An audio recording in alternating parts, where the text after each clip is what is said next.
Let's talk some chess. This game was played all the way back in 1859 in Paris, France. Paul Morphy, one of our favorites, is playing with the white pieces. Someone named Schrufer is playing with the black pieces. Unfortunately, could not find a picture of Schrufer. Like many Morphy games, this game is super fun and exciting and played with sort of beautiful style, great attacking chances, very fundamental chess. Fun to sort of analyze and fun to learn from as well. So hopefully we pick up some interesting tidbits from watching Morphy play. And speaking of, Morphy opens us up with e4. We have e5, knight to f3, knight to c6, bishop to c4, and knight to f6. And here, Morphy decides to go with d4, striking in the center, allowing this e takes on d4 move. And instead of capturing back with the knight, because the queen is also protecting d4, Morphy opts to castle kingside here. Morphy wants to get his king to safety. He wants to develop pieces and then sort of get an attack going. He's not very materialistic, hence the title of this video, but he knows his opponent might be, and he sort of offers up this pawn on e4, the pawn on e4, which is undefended, and Schrufer does not have the willpower to resist the pawn, plays knight takes on e4. This is a fine move. You do have to be careful here because although you're up 2 pawns, you've just made 2 moves with the same piece in the opening, while Morphy has these 2 pieces developed. He has a safe king on g1, the rook is ready to come to e3, and Schrufer's king is stuck in the center of the board. So it is possible to sort of play this correctly and play fundamental defense, but against Morphy in 1859, that's going to be difficult. And Morphy kicks us off here with rook to e1, very natural move, getting the rook on the same file as the king, pinning the knight to the king, and here the only way to really defend the knight is playing d5, which Schrufer does, adding some pawn protection to the knight. But now Morphy plays the first sort of stylish move of the game, bishop takes on d5, setting a double attack against the pin knight on e4. The only thing you can do here is accept the bishop sacrifice, playing queen takes on d5. There's no other way to sort of save the knight. But now Morphy responds with an even more stylish move. He plays knight to c3 with a tempo on the queen on d5. And this is a strange looking move because it looks like the pawn and the knight are both attacking this white knight on c3. But the knight on e4 can't take because the rook is pinning it to the king, and the pawn on d4 is pinned to the queen. So if pawn takes, then the white queen takes the black queen on d5, and Morphy is just winning the game. So you can't take the knight back, but the knight is attacking the queen. So here Schrufer moves the queen to h5, and Morphy takes his piece back on e4. So knight takes on e4. And now Morphy's down a pawn, but he has these 2 wonderful knights on f3 and e4. He has the rook prepared to check the enemy king. His king is very safe on g1, and Morphy is pretty happy to be playing in this position.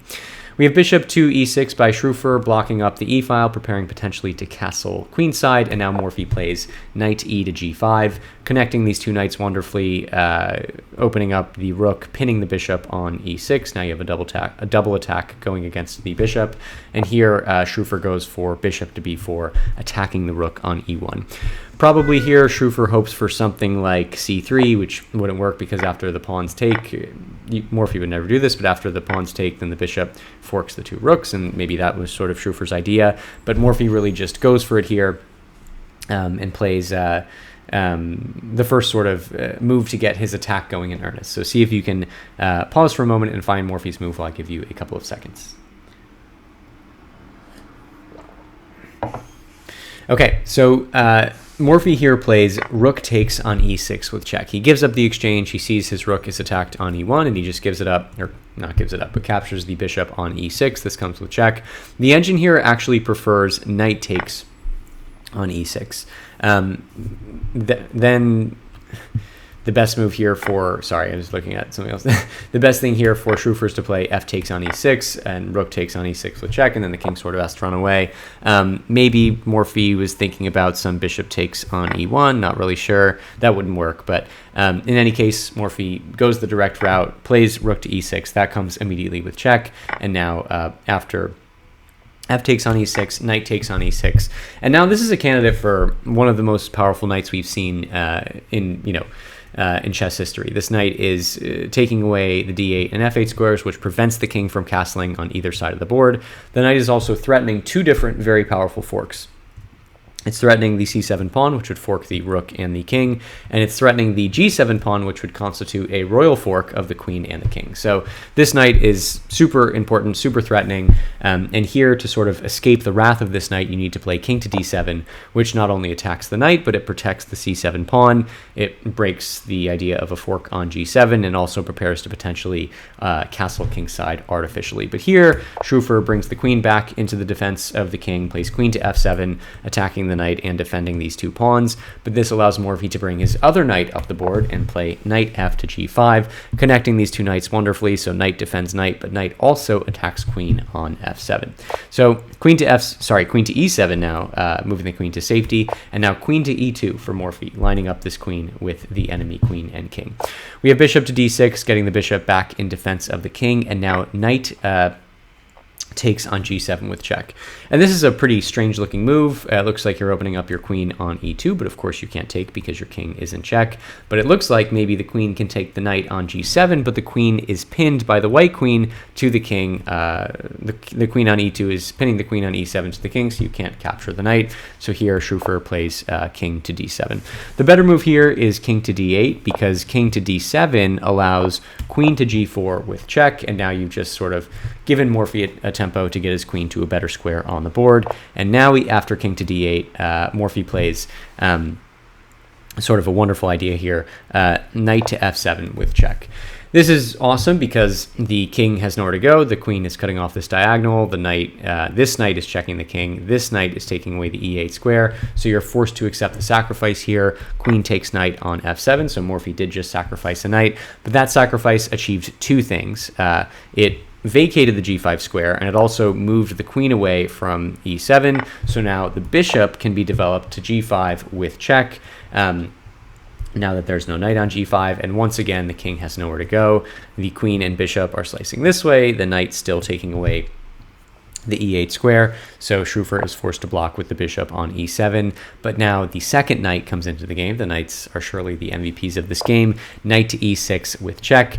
And now even this late in the game with such a fearsome attack, Schrufer did have a chance to save the game. Here if he plays king to e8, then with the best moves you get to a sort of perpetual draw. Knight to c7 check, king back to d8, and knight back to e6, and sort of repeating. You can't here. What do I want to do here? If you take the rook on a8, so the knight was forking the king and the rook, and if you take this rook on a8, then you just get bishop takes on g5, queen takes on g5 with check, and now king to c7. And you don't have any more useful checks here, and this knight is going to have a hard time getting out and eventually will fall. So this actually would lead to a better position for Schrufer, which is why if you do move the king to e8, then you're just going to get a perpetual knight and king moving back and forth, and you will get a draw. Schrufer does not play this, unfortunately for Schrufer. Schrufer plays, I just mixed the names, Schrufer and Morphy. Schrufer plays king to c8, and now Morphy has a wonderful checkmating combination in just a couple of moves. So take a second for the last time in this video and see if you can find it while I give you just a moment. Okay, you certainly want to take advantage of the fact that the queen is lurking behind the knight, preparing to deliver check when the knight moves away, and that's exactly what Morphy does. Knight to c5, discover check from the queen. Here, if you go to d8, then queen to d7 is checkmate because the knight is protecting the queen, so the king has to go to b8, but now you get knight to c7, and now the knight has reworked itself from e6 to d7, checking the king, king back to b8, and now knight to b6 with a double check from the knight and the queen, so you can't capture the knight because the king would still be in check from the queen.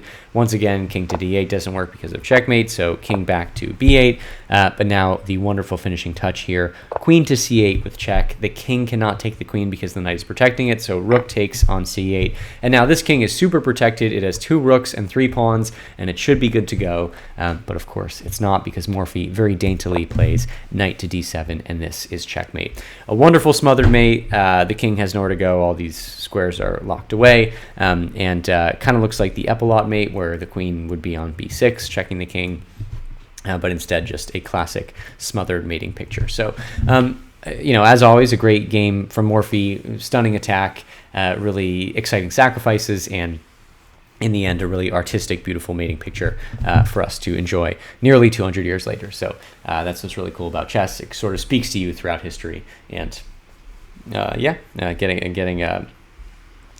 getting melodramatic here, but very cool stuff. So thanks so much for watching. Drop a like, drop subscribe. Let me know of other games you'd like me to review, and we'll see you next time.